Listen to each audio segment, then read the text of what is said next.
Bonjour à tous et à toutes, bienvenue sur Stade Afrique, bienvenue dans Sport Palabre. MMA, cet acronyme qui veut dire Mixed Martial Art, tout le monde connaît. Tout le monde en a déjà vu, même si certains pays font de la résistance, considérant cette pratique trop violente. Le MMA s'officialise partout dans le monde. C'est un vrai raz-de-marée, on est tous d'accord là-dessus. Mais quelle est sa place dans l'univers des sports de combat ? Pour certains, le MMA signe l'arrêt de mort de tout un tas de disciplines plus ou moins similaires. Pour d'autres, c'est une mode, comme l'ont été certaines pratiques souvent associées à des stars du grand écran. Bruce Lee, Jean-Claude Van Damme, Chuck Norris ou encore Steven Seagal pour ne citer que. Si on met de côté les arts martiaux associés à la culture asiatique, il reste le noble art, la boxe, cette pratique centenaire à la genèse d'une multitude de déclinaisons. Ce sport, qui a fait de certains champions des légendes, doit-il avoir peur ou saura-t-il faire face à la bête MMA ? Ou doit-il tout simplement se réinventer pour rester la référence des sports de combat ? Eh bien écoutez, boxe versus MMA, qui va l'emporter ? On en parle tout de suite, juste après ça.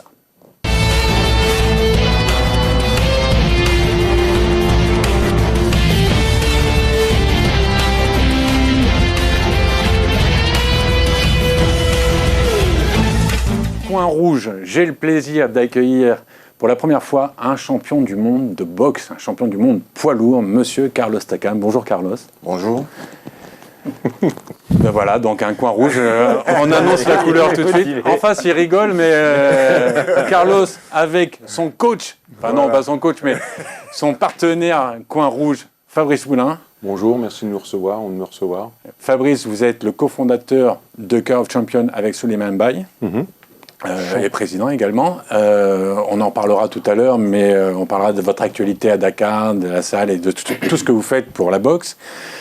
Bon, ça c'est le coin rouge, vous l'avez compris, c'est la boxe, mais en face, il fallait quand même un certain niveau, hein, vu ce qui se passe de ce côté-là. Et ben, j'ai la chance de recevoir Taylor Lapillus. Bonjour Taylor. Salut. Un vrai combattant MMA, un vrai champion, anciennement UFC, maintenant à MMA Factory. Champion aussi, hein. Vous avez... Oui, je suis champion aussi du TKO MMA, c'est une organisation canadienne. Donc voilà. Crédible, hein. Et puis donc son coach, la référence pour le coup officielle du MMA, monsieur Bertrand Amossou. Salut Bertrand. Bonjour, je ne suis pas le coach de Taylor. Hein. Non, mais comme Fabrice non plus. Bertrand Amossou, le président du comité de MMA, française de MMA. Ouais. D'ailleurs, Bertrand, la première question, elle est pour vous. Avant qu'on commence un petit peu à parler boxe, MMA, voir, on n'est pas là pour faire une confrontation, mais un petit peu pour poser les bases de ces deux pratiques. Le MMA, ça sort d'où ? Ça existe depuis quand ? Pourquoi d'un seul coup on n'entend parler que de ça ? Alors c'est intéressant parce qu'on me pose jamais la question, on parle toujours de MMA, mais les gens ne savent pas d'où ça vient et je pense que certains vont être surpris. Je vais faire un petit peu d'histoire. Fin du 19e siècle, Jigoro Kano a créé le judo et il a envoyé des émissaires un petit peu partout dans le monde pour répandre la bonne parole du judo qui émanait du jujitsu, dont un certain Mitsuyo Maeda qui est parti au Brésil pour implanter le judo jujitsu et également aider à construire une colonie japonaise. Et il a été aidé pour cela par un certain Gastão Grassi qui, pour le remercier, Maeda a dit je suis également un maître de judo jujitsu, je vais entraîner tes enfants. Donc il a entraîné ses enfants. Et donc cette famille Grassi a développé les techniques de jujitsu de ce Mitsuyo Maeda pour en créer un propre art qu'ils ont appelé le jujitsu brésilien. Donc un certain Helio Grassi, qui est considéré comme le fondateur du jujitsu brésilien, a donc, grâce aux techniques de Maeda, retransformé les techniques, surtout au sol, pour les adapter. On est à quelle année là ? Là, on est au 1920, 1930. Ah près. Oui. Voilà. Wow. Ouais, je reviens beaucoup en arrière. Vous allez comprendre où ça amène tout ça. Et parce que Grassi, ça me dit quelque chose. Je veux savoir si ça. Exactement. On tire le fil. On y arrive. C'est pour ça que c'est intéressant de venir à l'origine de ce truc-là. Et du coup, donc, Helio Grassi, qui était un personnage de 60 kilos, a adapté les techniques pour qu'elles soient efficaces pour lui. D'accord, il était très léger. Donc un mec qui fait 60 kilos, pour qu'elle soit efficace pour lui, c'est pour qu'il puisse étendre des mecs de 250 kilos. Exactement, et n'importe qui. Ouais. Voilà. Donc il a développé ces techniques, et en effet, ça a commencé à marcher, et pour montrer que c'était efficace, il a commencé à défier au Brésil des combattants qui venaient d'autres sports de combat, des boxeurs, des lutteurs, des gens de la capoeira, et ça a eu tellement un impact tellement fort que même au Japon, il n'y avait pas Internet à l'époque, hein, ça a retendu jusqu'au Japon, et un certain Kimura, qui était le plus grand judoka à l'époque au Japon, a envoyé un élève à lui qui s'appelle Kato pour rencontrer Helio Grassi. Helio Grassi. On est toujours dans les années... On est un petit peu avant la guerre. Mais on est sur quelque chose de très, très... comment dit-on, pas intimiste, mais localement, ça fait beaucoup de bruit. Hein, ah oui, quand même. Ah oui, parce que ils ont rempli. Confidentiel, je cherchais. Non, ils ont rempli. À l'époque, ils ont rempli Maracana. Non, c'est alors confidentiel. De 100 000 personnes. Oui, alors je sais pas la superficie à l'époque, mais c'était à l'époque, c'était énorme. C'était énorme. Et donc du coup, Helio Gracie étrangle Cato, le laisse inconscient. Mais on parle pas de MMA encore. On parle pas de MMA. J'y viens. Non, mais c'est pour qu'on comprenne. On n'est pas du tout. Là, on est dans la volonté de Helio Gracie, qui a développé une technique de Jiu-Jitsu qu'il appelait le Gracie Jiu-Jitsu, et montrer que cette technique était efficace et qu'elle pouvait battre n'importe qui. Et que lui, du coup, maître de cette discipline, pouvait battre n'importe qui. Et du coup, il défiait un petit peu tout le monde. Si bien que l'élève de Kimura, qui était à l'époque le plus grand judoka de cette période-là, est venu affronter Helio Gracie en personne. Là, il n'y a pas de catégorie de poids. Il n'y a pas de catégorie de poids. C'était sur un ring. Alors, il faut imaginer, hein, ils sont en kimono tous les deux sur un ring de boxe. Wow. Et le combat a duré plus de 13 minutes. Épuisant. Plus de 13 minutes. Kimura est un personnage qui avoisine les 100 kilos, autour de 100 kilos. Et le Gracie, 60 kilos. Et du coup, Kimura, en battant finalement au bout de 13 minutes et quelques, Helio Gracie a eu un énorme respect et a dit que c'était un des plus grands combattants qu'il ait jamais rencontré. Ce Helio Gracie a une très très grande famille, a beaucoup d'enfants. Donc Kimura a quand même gagné. Kimura a gagné, au bout de plus de 13 minutes. Helio Gracie a fait beaucoup d'enfants, plein de garçons, à qui il a appris également cet art de jiu-jitsu brésilien. Voilà, donc là on y arrive. Un de ses enfants s'appelle Royce Gracie. Un autre s'appelle Rickson Gracie, qui est d'ailleurs considéré comme le plus fort de cette famille en jiu-jitsu brésilien. Et de la même façon que leur père, ils ont voulu montrer que les techniques qu'ils ont acquises du jiu-jitsu étaient les plus efficaces. Et ils ont commencé à défier un petit peu tout le monde. Alors ça a commencé au Brésil, ensuite ils ont immigré aux États-Unis, et ils sont allés défier, et ils ont appelé ça le Gracie Challenge. Ils sont allés défier des profs. Par exemple, tes profs de karaté, moi je suis de la famille Gracie, j'arrive dans ta salle avec une caméra, je dis bonjour monsieur le prof de karaté, on se défie sur un combat singulier, et si je gagne, je prends tes élèves. Donc, comme à la télé. Comme dans les films. Donc ils ont fait ça, il y a une cassette qui s'appelle Gracie Challenge. Donc ils allaient étrangler, casser les bras de tous les profs un petit peu partout qui ne connaissaient pas en fait le travail au sol. Eux ils étaient là sur la perception. Mais la lutte et tout ça, ça existait quand même. Oui, mais si vous avez étranglé, ça veut dire quand ils étaient au sol, c'est pas le même travail. C'est des contrôles au sol. Eux ils ont des techniques qui permettent de travailler au sol, de se déplacer, d'aller chercher les clés articulaires, les étranglements. Donc ils gagnaient tous leurs combats. Et c'est comme ça qu'on arrive à notre sujet. C'est qu'un des enfants donc de Helio Gracie, qui s'appelle Rorion Gracie, a eu l'idée en fait de transformer ce Gracie Challenge qui se faisait à une échelle un petit peu individuelle par club, d'essayer d'en faire un événement mondial. Il a dit je vais créer un événement mondial qu'il a appelé l'Ultimate Fighting Championship. Il s'est servi d'un ami à lui qui s'appelait Art Davey. Donc ils ont créé cette compétition et ils ont dit on va inviter des combattants qui viennent de n'importe quel sport de combat, des champions, et je vais mettre mon petit frère, parce que je sais que mon sport de combat, c'est le plus efficace. Et en fait, ça voulait répondre à la question, quel est le sport de combat le plus efficace? On s'est tous posé cette question-là. Il fait, pour moi, le sport de combat le plus efficace, c'est le jiu-jitsu brésilien. Et je vais vous le prouver. Je vais mettre mon petit frère, qui s'occupe de mes enfants, d'accord, qui fait du jiu-jitsu, mais c'est pas le grand champion de la famille. Et ben, lui, il va battre tout le monde. Et ils ont mis ce garçon qui s'appelle Royce Gracie, 80 kilos tout mouillé, et qui a tapé tout le monde. Et voilà. C'est là que démarre le MMA. Et là, on est en 93 à Denver, en Colorado, et le UFC 1, on a Royce Gracie, qui est là, un petit gars en kimono, que tout le monde voit arriver, se dit celui-là il va pas faire un pli, et qui a battu tous les gros costauds de la boxe, de la lutte, et il a gagné l'UFC 1, l'UFC 2 et l'UFC 4. Et voilà. Et c'est comme ça que, en fait, ce qui va devenir le MMA, c'est créé avec ces combats justement dans un espace fermé qu'on appelle la cage, et la volonté en fait au départ, l'octogone. La volonté en fait de Rorion Gracie qui a créé l'UFC, c'était de dire on va pas faire de catégorie de poids parce que nous on peut s'adapter à n'importe qui. C'était l'image de son père. On va pas créer non plus de règles parce qu'on est capable de rencontrer n'importe qui. Carlos, Fabrice, vous le MMA, vous en avez entendu parler la première fois quand?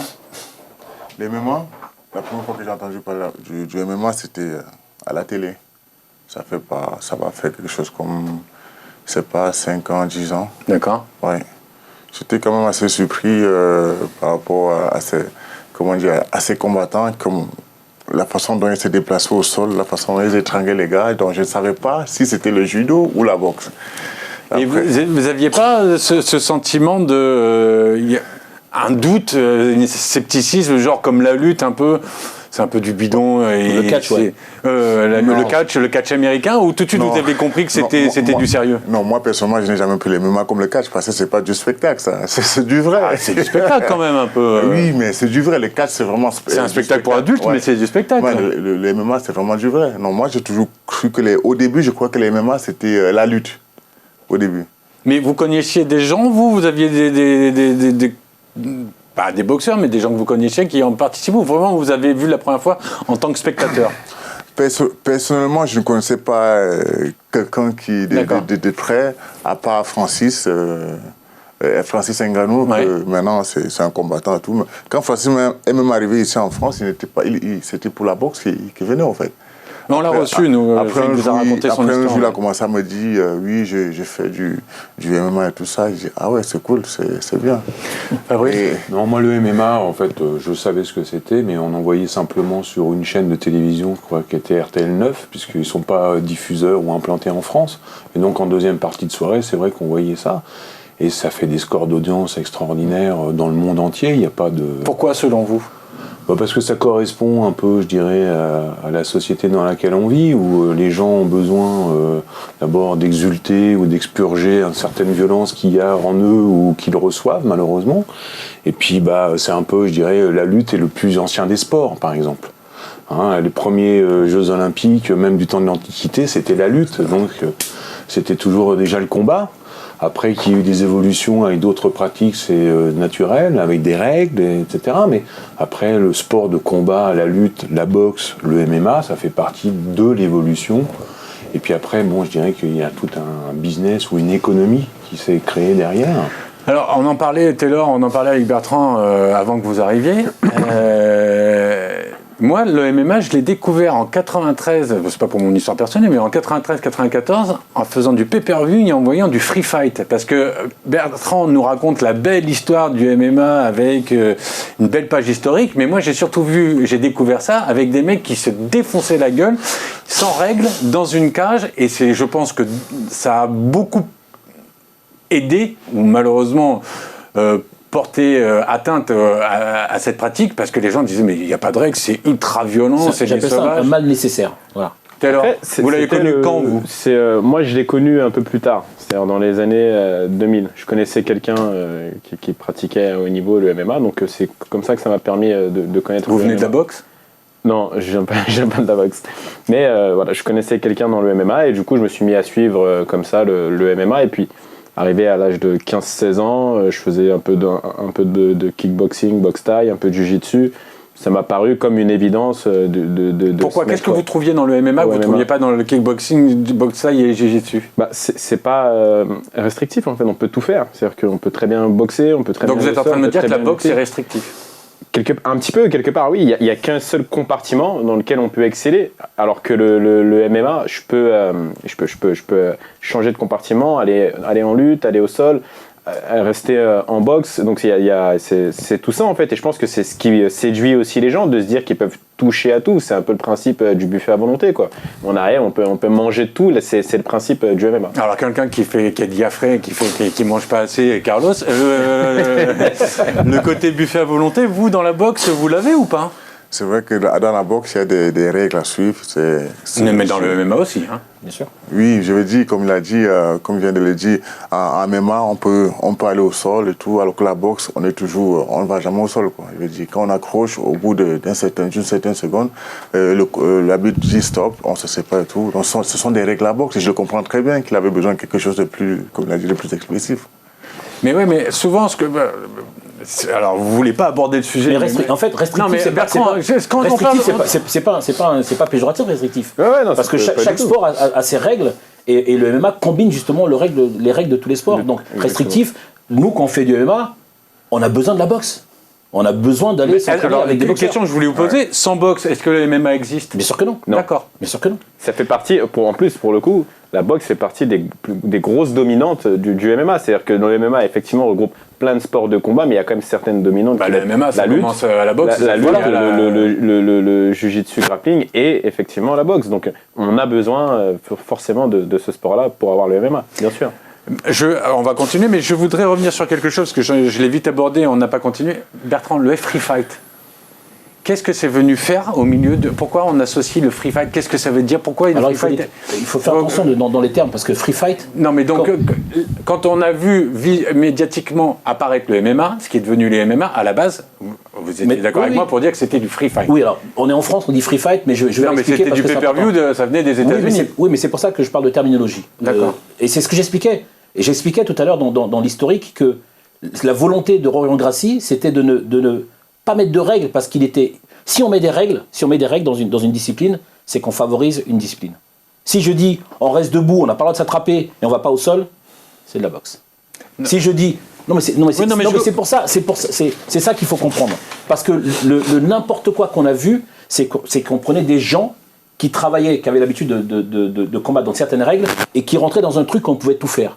Oui. Et du coup, on voyait tout et n'importe quoi. On est d'accord. Et donc, mais c'était la volonté au départ du fondateur. Heureusement que ça a changé. Peut-être que le fondateur voulait quelque chose, il avait une idée en tête qui a été derrière vulgarisée par d'autres. On s'est retrouvé vraiment avec des bagarres de rue. Je pense pas que ce soit vulgarisé. Je pense que c'est juste, on a assisté malheureusement au démarrage. C'est-à-dire qu'au début, c'était pas forcément très structuré. On arrive avec une bonne idée, mais comme toute bonne idée, après il y a des ajustements. Je me souviens, nous on voulait du spectacle. Qui sont faits. Non, je suis d'accord. C'est exactement ça. Mais si par exemple, on prend le démarrage de la lutte ou de la boxe, on peut avoir pas mal de surprises aussi. Sauf que c'est des sports beaucoup plus vieux et effectivement, on regarde pas vraiment le démarrage, on regarde où est-ce qu'on en est aujourd'hui. Et c'est ce qu'on fera dans le MMA pour plus tard. Et c'est ce qu'on commence à faire déjà. Oui, c'est ce qu'on commence déjà à faire de toute manière. Le MMA est un sport plus jeune, donc du coup, on a un peu plus l'œil porté sur le passé et le démarrage du MMA. Mais comme tous les sports, au départ, c'est j'ai l'exemple concret. Les premières règles, vous savez qu'on s'est fait, on regardait le truc sans règles, et les premières règles, donc les arbitres se sont réunis en disant c'est pas possible, c'est trop de la boucherie, et on commence à perdre parce que ils étaient interdits de diffusion pratiquement partout aux États-Unis. Ils ont mis des règles pour exactement. Donc ils ont dit mais comment ça s'est mis les règles? Ça même pas mis tout seul.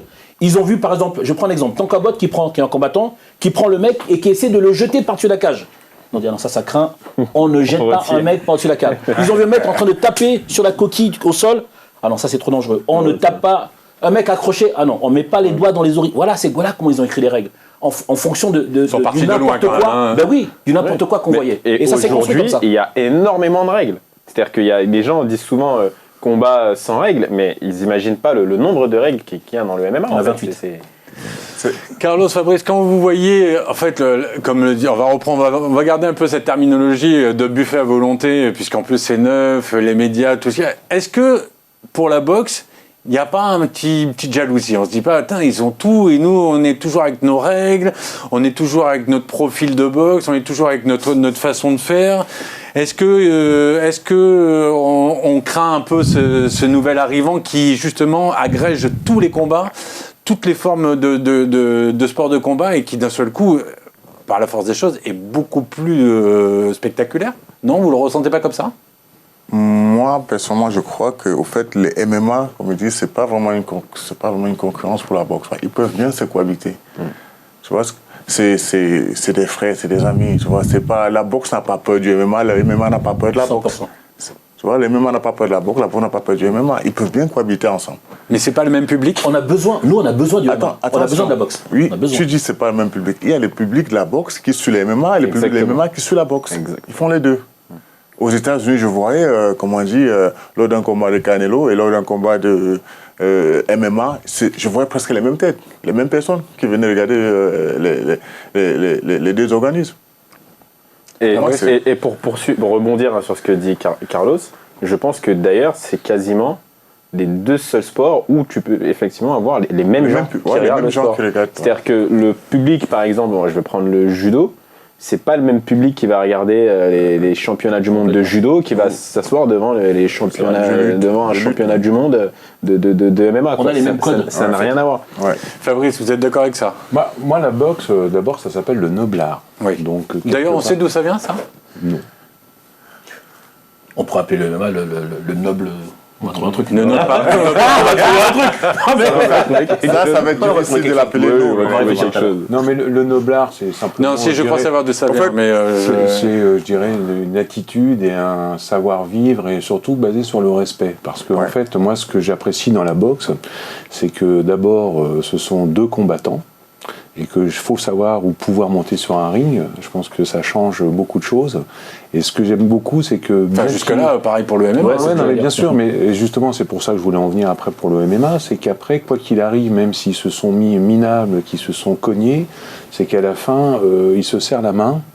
Et même, j'ai vu encore la dernière fois à Levallois, le vainqueur peut lever le poing du vaincu en disant que de toute façon, on a fait un bon combat à deux.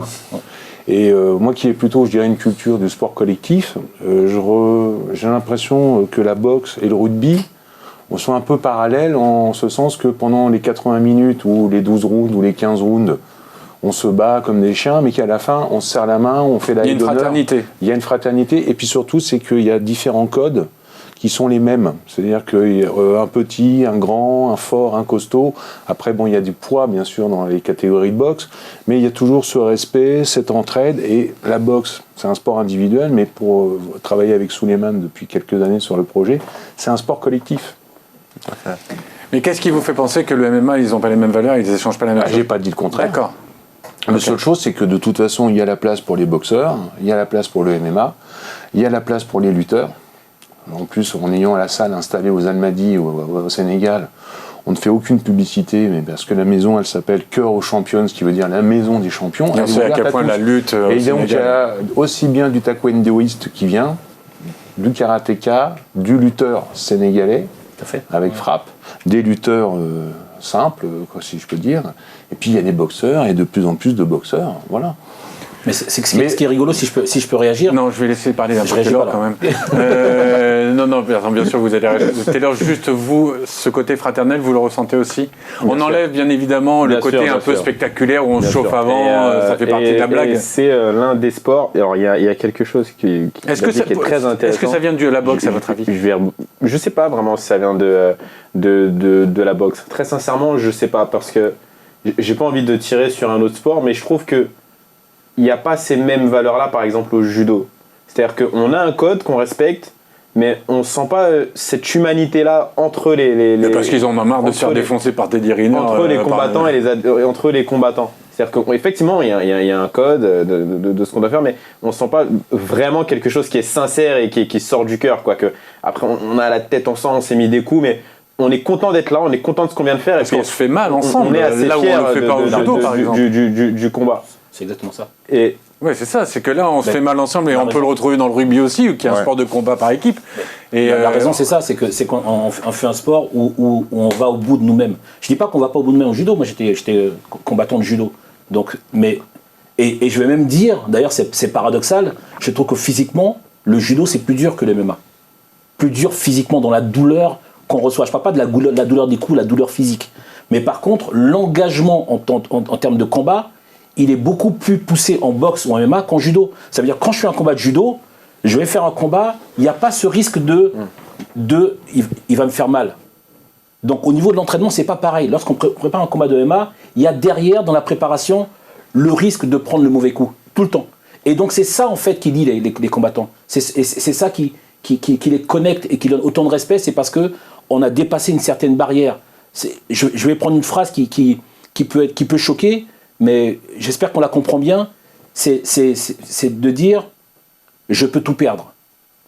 Mais la préparation du combattant fait que ce « je peux tout perdre » se réduit au maximum possible. Vous voyez, en judo, je combatte, je risque quoi? Je vais prendre un pion.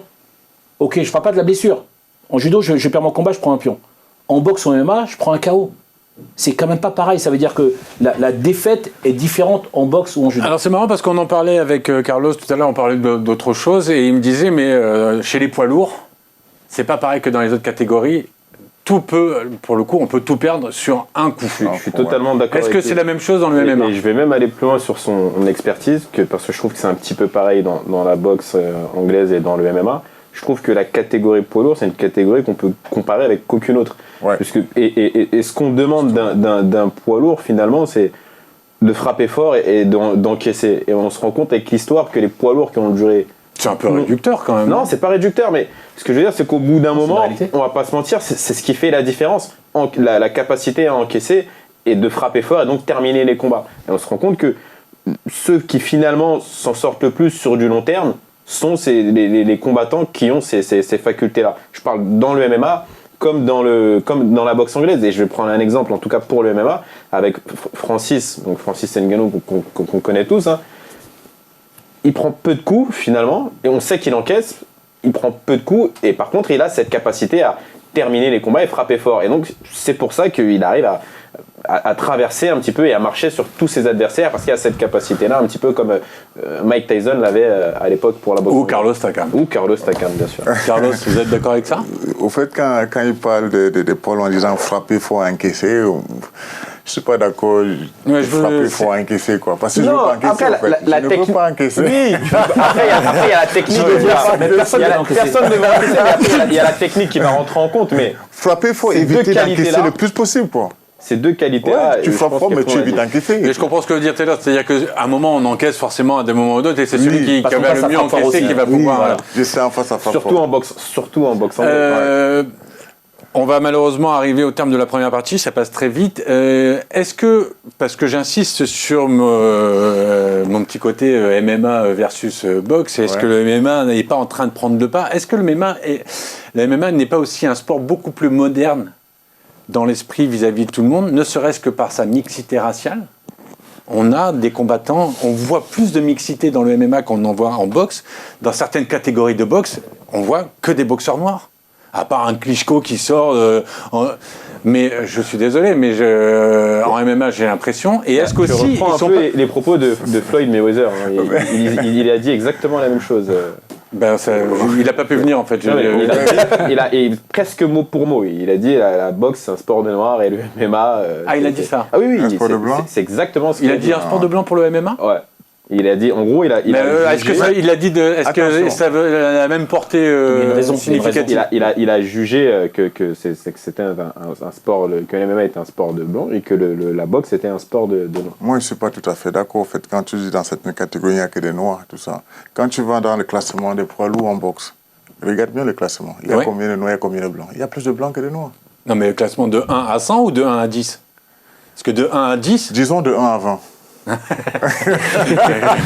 Ah si. Non, mais dans les 10 premiers... Non, disons de 1 à 20. Au fait, le problème, c'est quoi? Le problème, c'est qu'au fait, dans cette catégorie aujourd'hui, comme on dit, au top niveau, c'est vrai qu'au top niveau, il y a plus de noirs que de blancs. Ouais. Mais quand tu veux bien voir dans le classement de 1 à 20, il y a plus de blancs que de noirs. Oui, mais moi je parle de ce qu'il y a de meilleur. Non, en fait, ce qui est, alors je sais pas si on peut valider ou pas cette théorie, en fait, la densité. Mais quand tu regardes ce qui est, je vais reprendre un terme de Francis, ceux qui vont percer la nappe phréatique, eh ben, on va s'apercevoir qu'il y a peut-être un peu plus de noirs que de blancs. Bon, nous on va continuer à en parler pendant la pub et on vous donnera la réponse juste après ça. Peut-être pas.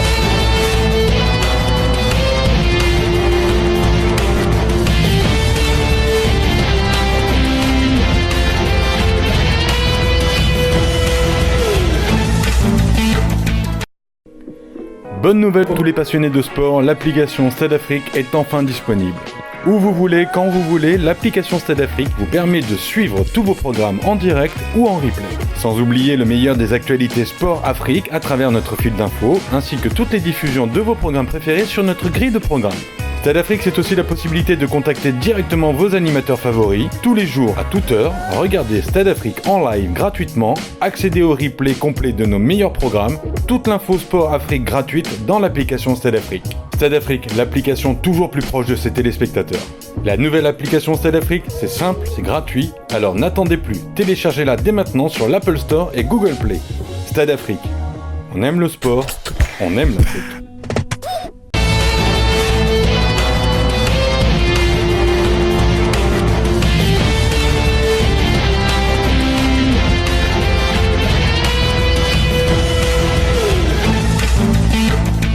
Bon, je vous l'avais promis en fin de première partie, la réponse A.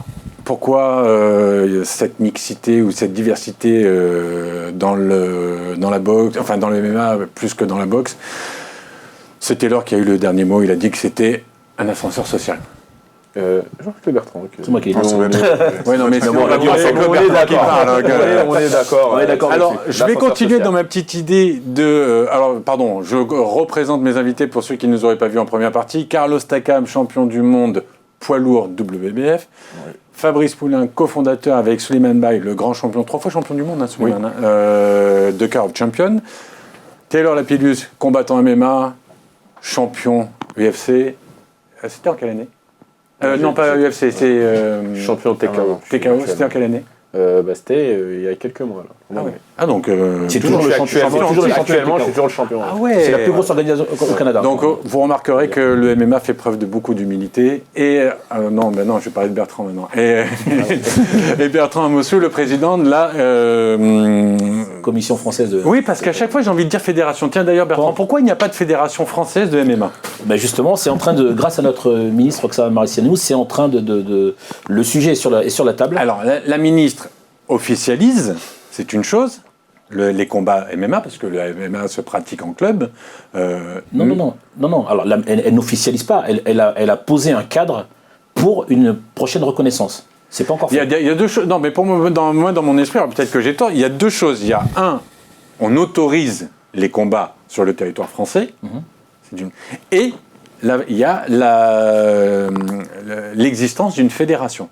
Les deux sont liés forcément. Les deux sont liés. D'accord. Les deux sont liés. Donc aujourd'hui, la ministre a décidé d'aller vers la reconnaissance de cette discipline, qui passe forcément par la création d'une fédération. D'accord. C'est pour ça qu'il y a une petite confusion, mais ce qui est tout à fait normal. Donc il faut d'abord reconnaître une discipline pour pouvoir la prendre en charge. Et elle va être prise en charge au niveau des clubs, bien sûr, la formation des coachs, pour poser un cadre, et forcément au niveau également des compétitions qui soient amateurs ou professionnelles. Et donc la fédération française de MMA, c'est pour quand ? J'espère pour 2, 3, 4 ans. Mais je crois que c'était 2020. C'est une reconnaissance. Donc mais on va être reconnu. Sous quelle tutelle ? Donc la MMA va être sous tutelle.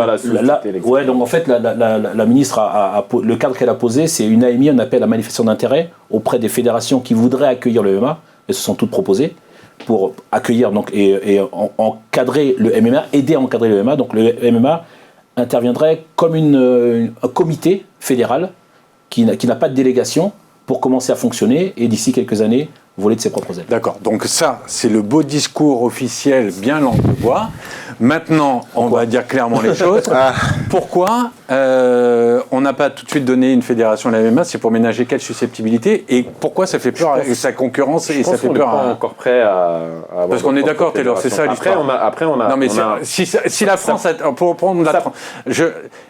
C'est quoi, la France, Liban, Norvège ? Non, France-Norvège. France-Norvège. Ouais, il y a des événements au Liban. Voilà, donc France-Norvège, les deux pays qui refusent encore, jusqu'à pas longtemps, le MMA. Pourquoi ? Est-ce que c'est clairement, comme on a pu le lire partout, qu'il y a des fédérations qui n'ont pas du tout envie de voir venir le MMA, qui ont peur d'une concurrence terrible, comme notamment la fédération de judo qui a mis pas mal de bâtons dans les roues.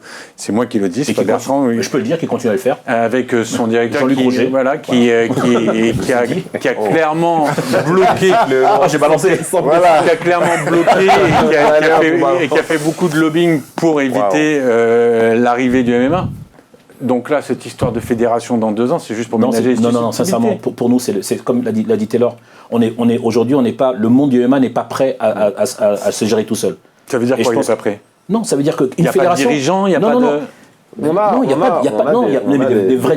Une fédération, c'est pas mettre des mecs qui savent faire du MMA. Non, on est d'accord, oui. Voilà, donc il faut structurer une fédération, ça veut dire prendre le sport dans sa globalité et le structurer dans toutes les régions de France. Aujourd'hui, on n'est pas prêt à ça. Il faut qu'on apprenne le métier de gérer une fédération, et la meilleure façon, c'est d'être sous la tutelle d'une fédération pour apprendre le métier. Aujourd'hui, si on nous donnait la charge de la fédération, on va être regardé en plus. On a une obligation de résultat. Ouais. Ça veut dire qu'on ne va pas demander une délégation tout de suite, pour après, dans 2 ans, se dire on vous la retire parce que vous n'avez pas su fonctionner. Il faut qu'on apprenne le métier. La boxe, vous êtes prêt à accueillir le MMA ? Ça vous semble logique, dans une suite logique, ou comme le judo, vous dites non, on ne veut pas de ces gars-là ? Moi, personnellement, je n'ai rien contre le MMA. Après, je ne suis pas représentant de la boxe. Non, mais j'ai une question pour vous, pour le MMA dans pas longtemps. Non, mais Carlos, est-ce que voir le MMA dans le giron de la fédération de boxe, ça vous choque ? Non, pas du tout. Non, pas du tout. Parce que comme il vient de le dire, sans boxe, il n'y a pas de MMA. La plupart des combattants de MMA, tu vois, ils sont très bons en boxe anglaise avant d'aller en jiu-jitsu ou quoi que ce soit. Non. Je regarde un peu comme Francis et tout. Il est plus en boxe anglaise qu'en jiu-jitsu. Fabrice ?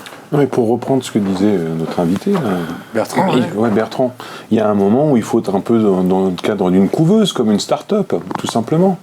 C'est une discipline qui a beaucoup de téléspectateurs, il y a beaucoup d'argent de par le monde avec les droits télé.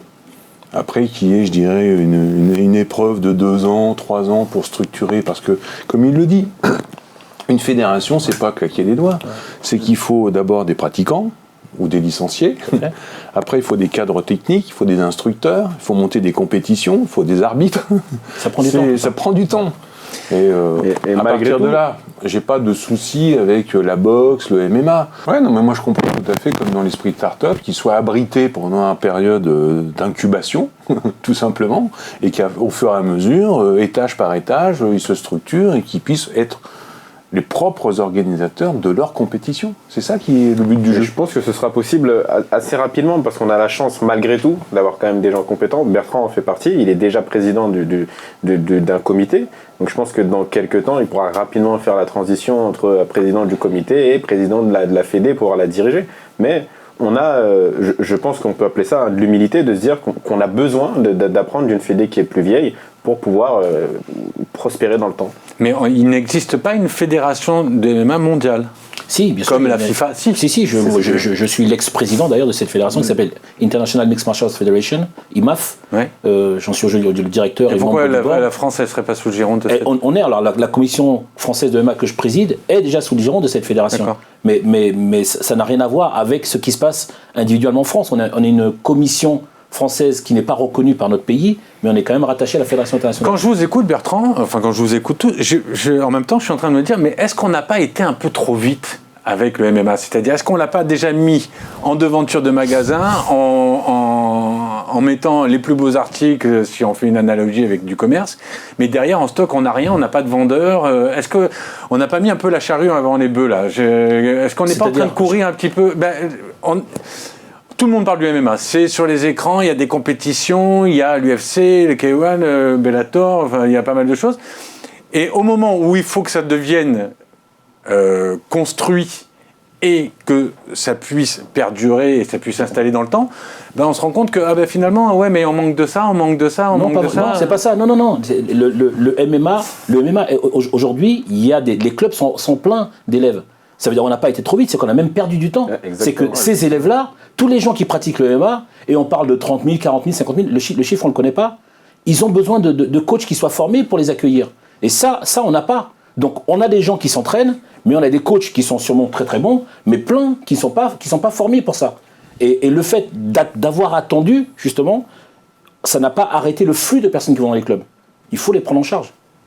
Carlos, là, la structuration du MMA et l'officialisation de cette pratique, est-ce qu'on a, du côté de la boxe, on n'a pas un peu peur de la fuite de tous ceux qui, alors club de boxe, club MMA, je vais aller faire du MMA parce que je vais faire de la boxe et en plus je vais faire d'autres trucs. Mais bon, ok. Imaginez si c'est la boxe qui prend les MMA en tutelle. Ouais. C'est-à-dire que dans une salle de boxe, il pourra avoir une discipline comme les MMA et la boxe en même temps. Oui. Oui, mais c'est surtout que c'est très complémentaire en fait. C'est très complémentaire. J'arriverai pas à vous opposer. Il veut qu'on cite. Personnellement, j'ai été plusieurs fois à l'INSEP pour m'entraîner, pour préparer des combats. Enfin, je veux dire, c'est très complémentaire. Et je crois que j'ai fait ça. Il n'y a pas un autre pôle à l'INSEP que j'ai fréquenté que celui de boxe en plus. Ouais, mais c'est très complémentaire. Comme je vous ai dit tout à l'heure, la boxe n'a pas à avoir peur du MMA. Je vais vous donner un exemple. Vraiment pas. Curve Champion, ils accueillent du MMA, ils vont accueillir du MMA? Pour l'instant, non, c'est pas prévu. Nous, on a une salle de boxe. On a une salle de boxe qui est ouverte à tous. C'est-à-dire que même. Donc, potentiellement. Mais justement, on a aussi des lutteurs qui viennent. Vous savez, la place de la lutte sénégalaise avec frappe, qui est, je dirais, un rite qui fait partie, des racines du pays, quoi. Et donc, on ne communique pas là-dessus parce que c'est des écuries, des écoles, et que la maison est ouverte à tous. Mais on a des grands lutteurs qui viennent. On a des jeunes lutteurs qui viennent, on a des débutants, on a des pêcheurs ou des maçons qui ont de la force à donner ou à déployer. Nous, on n'a rien contre le MMA, au contraire. On vous a demandé déjà un peu Non, pas pour l'instant. Parce que, Bertrand, il est clair qu'en Afrique, le MMA, c'est un raz-de-marée. il y a des tournois, des compétitions. Nous, on a suivi d'ailleurs, on en parle souvent sur Stade Afrique grâce à nos correspondants, des compétitions l'homme le plus fort, enfin non pas l'homme le plus fort, l'unité Fight Night au Togo, il y en a partout, clairement. Oui, c'est la nouvelle boxe. En fait, c'est une question d'époque, et je crois que vous l'aviez dit tout à l'heure. C'est une question d'époque. La boxe a eu son époque, et la boxe est toujours là. Ensuite, il y a eu. Et sera toujours là. Oui, bien sûr, sera toujours là. Le triathlon n'a pas fait disparaître la course à pied ni la natation. Parce que je pose la question. C'est pas bien ça. Non, mais je pose la question parce que moi, je suis un amateur de boxe et je vais pas m'en cacher. J'ai des souvenirs de boxe plus jeune et j'ai le. Bon, je me suis fait reprendre de voler tout à l'heure par Carlos, mais j'ai le sentiment que la boxe était un peu en perte de vitesse ces derniers temps. En France. Voilà, c'est ce que je veux dire. Exactement. Alors, je termine. Allez en Allemagne. Encore que ça s'est un peu amélioré depuis Rio 2016. Allez voir l'Empire petite amélioration depuis Rio. Je termine mon propos si vous voulez bien. Alors peut-être en France, mais où sont passés les grands champions de boxe, à part Carlos bien évidemment, les Evander Holyfield, les Marvin Hagler, les Tyson. Maintenant. Aux États-Unis. Ouais, mais aux Non, mais c'est États-Unis, vrai il y a qu'il qui c'est vrai qu'il y a un phénomène MMA. Bertrand, je me souviens la nuit de me lever pour regarder au Madison Square Garden le combat Tyson. Mais qui se lève maintenant? Et en plus, Mayweather, il se lève pour Joshua, il se lève pour Canelo. Et en plus, je pense, et là pour le coup, Carlos était assez d'accord avec moi, que les embrouilles qu'il y a eu autour des Jeux Olympiques de la boxe, entre les combats truqués, les problèmes de points, enfin pas les combats truqués. Je suis pas sûr, c'est amateur, je suis pas sûr. Oui, mais c'est lié, ça reste la même chose. Je suis pas sûr, il y a un monde vraiment entre la boxe et la boxe. Carlos, il y a un monde entre la boxe et la boxe. Vous m'avez fait la même chose, donc j'ai tort. Et c'est pas à cause de la MMA comme tu c'est pas à cause du MMA comme tu as dit c'est en France, ça veut dire quoi? Malgré tout, je trouve que ça s'est amélioré. Moi, enfin, je suis pas exactement dedans, mais de l'extérieur, j'ai l'impression qu'il y a une amélioration en tout cas sur la boxe en France depuis. Donc vous êtes d'accord qu'avec moi qu'il y avait une perte de vitesse? Il y avait une perte de vitesse, bien sûr. Comme il y a une perte de vitesse dans la lutte. Il y a plus d'engouement quand on parle de la boxe en Angleterre ou aux États-Unis qu'en France. Pourquoi? Parce qu'il y a des champions, alors qu'en France, il n'y en a plus. Aujourd'hui, la France est revenue des derniers Olympiques avec des champions olympiques. Oui, il y a Tony Yoka qui est. Oui. Ouais. Et ça comment dire ça? Simon Sissoko, ça fait rebondir la boxe en France. Et aujourd'hui, on parle quand même. Mais vous n'avez pas peur que la médiatisation s'intéresse plus aux combattants MMA qu'à ces combattants de boxe? Fabrice? Le triptyque magique, c'est quoi? Il faut avoir des combattants qui ont des résultats. Une fois que vous avez des combattants qui ont des résultats, vous attirez les médias. Ce qui est tout le cas actuellement. Hein. Est-ce que quand vous êtes... beaucoup moins. On peut en reparler un petit peu sur la France. Mais une fois que les combattants ont des résultats, vous attirez les médias. Et une fois que les médias mettent leurs projecteurs sur les combattants, il y a les marques qui viennent. Le triptyque, il est tout simple. Donc, regardez, il y a Tony Yoka qui a été champion olympique. Il est dans une conquête. Il y a du marketing derrière, il y a un diffuseur. 6500 personnes à Nantes, je crois. En plus, il y a Souleymane Sissoko, qui est un homme charmant, en plus d'être un bon boxeur, qui est, je dirais, dans le même wagon avec lui. D'un autre côté, il y a Brahim Asloum, qui fait du bon travail aussi, et qui est soutenu par un diffuseur. L'essentiel, c'est d'avoir des combattants, des résultats, et donc la médiatisation. Après, les sponsors vont venir. C'est pareil dans le MMA, je pense que la structuration, il y a des grands... ils fonctionnent pareil, McGregor, c'est exactement ça. Voilà. McGregor, il y en a d'autres des grands champions de MMA aussi. Qu'on aime ou pas, on est obligé de parler de ce mec-là parce que... alors parlons de McGregor, parce que ça c'est une question que je voulais vous poser, Bertrand. Vous parliez de Royce Gracie tout à l'heure, que je connaissais très peu, et en fait en préparant l'émission, j'ai vu l'importance qu'il a eue, notamment par la lignée familiale que vous avez su énumérer tout à l'heure. Qui a été le plus important pour la notoriété du MMA, Royce Gracie ou Conor McGregor? C'est comme comparer, si je peux me permettre, c'est comme comparer Copa et Zidane, c'est pas la même époque. En fait, voilà, exactement. C'est pas parce que Royce Gracie, on parlait pas de MMA en fait. Quand Royce Gracie, tu parlais tout à l'heure de free fight, et j'aime pas le terme free fight parce que free fight c'est l'onglet de combat libre. Ouais. Non, mais en fait, free fight c'est l'onglet de combat libre, et free fight pour les anglo-saxons, c'est le contraire du pay-per-view. C'est que tu as le pay-per-view et tu as le free fight. Tu regardes la télé sans payer. Ouais, mais c'est les francophones qui ont dit free fight pour mettre en anglais combat libre. Mais à l'époque, c'était no hold barred, il y avait Vale Tudo au Brésil. Mais voilà, Royce Gracie, on ne parlait pas de MMA. Ce terme MMA est arrivé vers les années 2004-2005. Et Conor McGregor, oui, il a eu aujourd'hui, quand on parle de MMA, les gens vont dire Conor McGregor parce que c'est le plus connu, c'est une autre époque, les réseaux sociaux, des trucs, la communication. C'est votre catégorie sur le MMA. Non, au-dessus. Il a mis une lumière incroyable sur le MMA, qu'on aime ou pas, hein, d'ailleurs. Hein. C'est un sale mec, non? On ne sait pas, enfin, c'est compliqué. Il a écrit son histoire avec sa manière, et je pense que là, il est bouffé par ses démons. Mais je pense pas que ce soit un sale mec. Qu'on fait de lui d'ailleurs un grand champion aussi, exactement. Un grand combattant. Voilà, mais je pense pas que ce soit un sale mec. Si on doit citer, pour moi, si on doit citer un nom qui a fait en sorte que le MMA soit ce qu'il est aujourd'hui, c'est Dana White, c'est le président de l'UFC.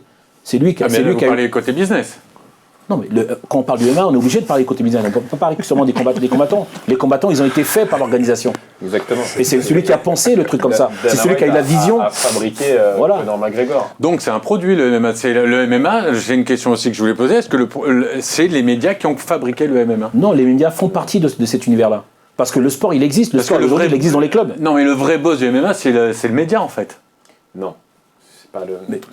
Ça reste comme l'a été pour la boxe, et d'ailleurs on voit que depuis que les médias ont fui un peu la boxe, il y a moins de boxe. Que cherchent les fédérations? Où les médias ont fui la boxe, ils ont fait la boxe, où les médias? Non, parce que là, il y a Carlos qui me cherche. Là, il y aura baston. Le coin bleu, il est passé ici. Carlos, où les médias non, mais je le dis parce que je suis frustré, parce que moi je me souviens des grandes soirées Canal+, pour pas les citer, de boxe. Comme je le disais tout à l'heure, je me réveillais la nuit pour regarder des combats. J'ai souvenir d'un combat, j'étais gamin avec Marvin Hagler, j'avais... Et ça, il y a plus. On parlait de Fabrice Benichou tout à l'heure. Il y a toujours des gamins qui se lèvent la nuit pour regarder les combats de boxe. Il y a toujours des grandes soirées boxe à Sky Sport, à ESPN. Il y a toujours des grandes soirées. C'est l'accès par les médias avec maintenant il y a trop de chaînes à péage, c'est plus compliqué. Je crois que c'est un œil trop francophone ou francophile. Voilà, mais c'est ça. Merci. Parce que moi je regarde beaucoup les télévisions étrangères. Il y a de la boxe sur beaucoup de chaînes. Et même quand il y a les championnats d'Europe amateurs, quand il y avait des droits européens, alors que c'était des championnats d'Europe amateurs, il y avait quelqu'un qui a réussi à céder ses droits à des chaînes en Europe de l'Est, en Russie, en Ukraine, en Biélorussie.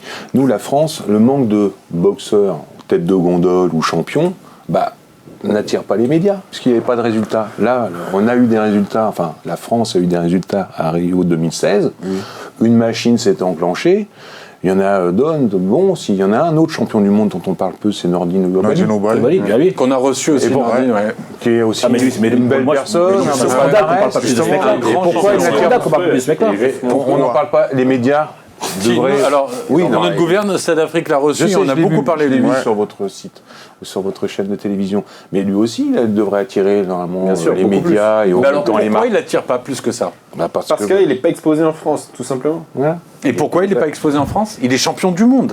Et un beau champion du monde. Mais on dit la même chose. On a la même réflexion. Il ne combat pas en France. C'est-à-dire que la France met en lumière ses produits.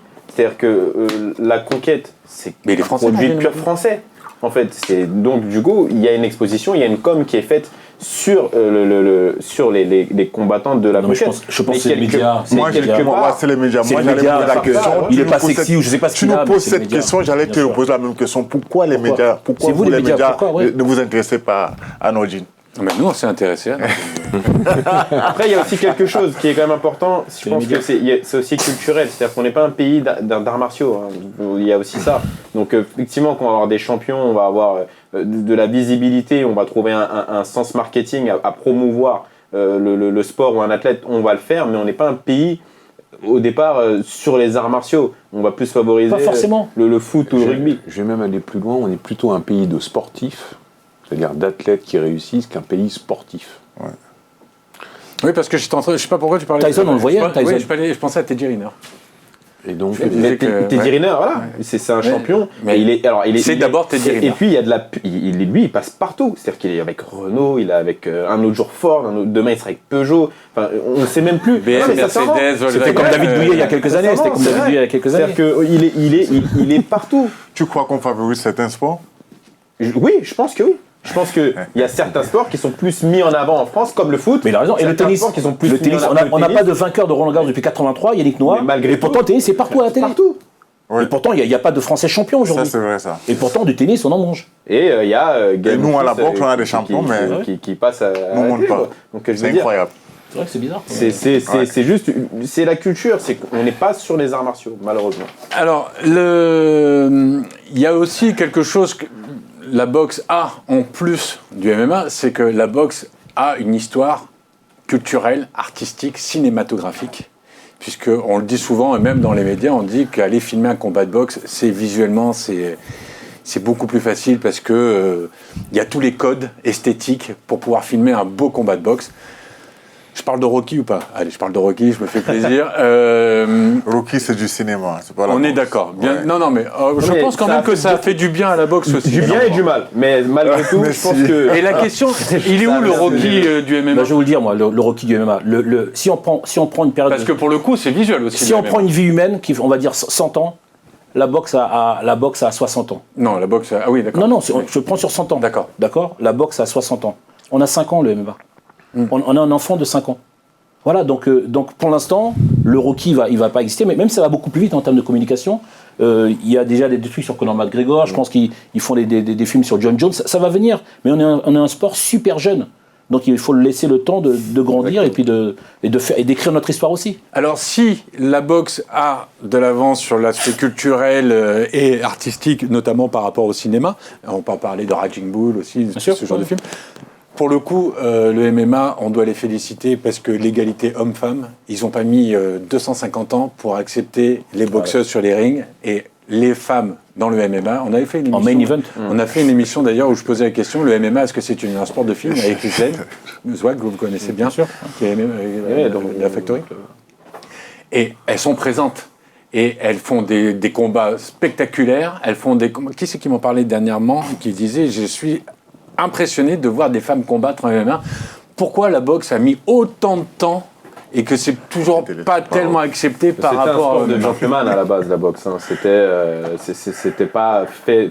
Donc le MMA, non. Au départ, les gens qui pratiquaient de la boxe, c'était les gentlemen anglais, quoi. Donc du coup, forcément, dans cette espèce de système-là, on voyait, c'était un peu mal vu de voir une femme. Non, mais vous êtes d'accord avec moi que les femmes sont présentes véritablement. Qui malheureusement a été un petit peu. On peut pas trop se la péter, sincèrement. On peut pas trop se la péter parce que je reprends Dana White, il ne voulait pas mettre de femmes. S'il n'y a pas eu une fille qui s'appelle Ronda Rousey, je pense qu'il n'y aurait toujours pas de femmes aujourd'hui. Donc c'est ça, on a eu de la chance en fait d'avoir une Ronda Rousey. Quand je dis on, c'est le milieu du MMA parce que c'est très bien qu'il puisse y avoir des affiches avec des femmes qui combattent super bien. Mais c'est grâce à Ronda Rousey que Dana White il a ouvert la porte pour les femmes. Avant, il n'y en avait pas non plus. Donc, Mais économiquement, ça vaut quoi le secteur féminin dans... Ah non, mais elles font... C'est un secteur qui se porte bien et qui est même en progression. Il y a une nouvelle catégorie encore qui a été ouverte à l'UFC récemment pour les femmes. Donc il y a de plus en plus de catégories. Je pense que il y en aura plus encore dans le temps. Donc c'est un secteur qui se porte assez bien, je pense. Non, surtout, il y a des combats principaux de femmes des têtes d'affiche. Des têtes d'affiche, oui. Alors Carlos, elles sont où les filles dans la boxe? Tu sais, la boxe, c'est d'abord un sport ancien. À l'époque, on ne pouvait pas penser que les filles allaient faire la boxe. On est d'accord, je vous le conseille. Alors que les MMA, c'est nouveau. On est presque obligé d'intégrer. C'est pas la même génération. C'est avec les mœurs de maintenant. Avant que les MMA n'arrivent, il y avait déjà des femmes qui faisaient du sport comme la boxe, comme le karaté. Et du coup, ça a été plus facile d'intégrer les femmes au MMA qu'à la boxe à l'époque. Fabrice? Nous, si je peux me permettre de parler de notre académie, on a majoritairement des femmes comme clientes. Ah oui. On a ouvert donc il y a à peu près 18 mois. Et elles cherchent quoi en fait, les femmes? Simplement d'abord à pousser une bonne suée, à faire du gainage, à faire du cardio, à faire du saut à la corde, qui est du sport. Et puis en même temps, apprendre un peu à se défendre, à prendre des coups. Du fitness, quoi. Efficace, tout simplement. Et on a beaucoup plus de femmes que d'hommes. Et puis elles recherchent aussi autre chose, quelque chose d'un peu plus dur finalement que juste aller à la salle et de faire du fitness, quoi. Elle recherche aussi quelque chose d'un peu plus, pas forcément à aller vraiment au combat, mais en tout cas quelque chose d'un peu plus monter un peu le niveau de dur, le défoulé de soi, en plus. Le dépassement de soi. Alors j'ai une mauvaise nouvelle, c'est qu'on arrive au terme de l'émission. J'en ai encore 3 kilos et bon, ma déception c'est que j'ai pas réussi à les confronter et c'est plutôt une bonne nouvelle. Qui est la place pour les deux. Une dernière question, Bertrand. Le prochain grand, immense champion, celui qui va casser tous les codes, celui qui va agréger au maximum, il s'appelle comment? Un Français ou en général? Celui qui était une évidence, là, qui arrive, qui est comme un missile, une météorite. Moi, je pense que Francis, il va faire mal. Il fait déjà mal. Hein. Mais il n'a pas la ceinture. Il fera encore plus mal parce que c'est bientôt, toujours, c'est toujours une représentation. Il n'a pas de date prévue, mais je pense que Francis, la défaite lui a fait du bien, je crois. Voilà. Taylor, la boxe, c'est pour quand? La boxe? Ouais. Moi, je pratique déjà et je suis très fan en plus de boxe. Je suis les combats. Je me réveille la nuit pour regarder. Je vais en parler tout à l'heure. Et votre prochain combat? Alors, quand est-ce que vous remettez votre titre en jeu? Normalement au mois de décembre. Au mois de décembre? Ouais, vous savez où? Oui, au Canada. D'accord. Fabrice, tout le bon pour Cœur of Champion. C'est quoi les projets? Les projets, c'est d'abord de continuer de faire travailler Idrissa Gueye, qui est venu donc le 12 octobre et qui a gagné son premier combat professionnel en France. Il en avait gagné 3 en Afrique. Après, c'est de faire continuer à faire progresser Cœur of Champion en tant que structure. On a des poids lourds aussi, puisque notre objectif, c'est d'avoir un champion du monde poids lourd sénégalais ou africain. Et pour combattre contre Carlos Takam?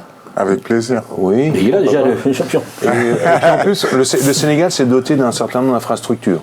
C'est-à-dire que nous, modestement, on a une des plus belles salles, je pense, qu'il peut y avoir en Afrique de l'Ouest, ou tout du moins déjà au Sénégal, mais il y a un aéroport international, il y a une ville nouvelle qui est en train de sortir de terre, il y a les Jeux Olympiques de la jeunesse en 2022. Si on veut avoir des informations, Cœur of Champion.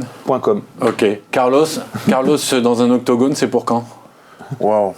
Dans un octogone? Peut-être pour bientôt, qui sait? Un scoop? Ouais. Ouais. Et le titre en boxe? Le titre en boxe, c'est en 2020. C'est tout le mal que je vous souhaite. Et franchement, vous savez, ça me fait très plaisir de vous avoir sur le plateau. Merci. Taylor aussi, Fabrice bien évidemment, et Bertrand comme à chaque fois. Moi, je vous dis à la semaine prochaine. En attendant, n'oubliez pas, Stade Afrique, on aime le sport, on aime l'Afrique. Stade Afrique. Salut tout le monde.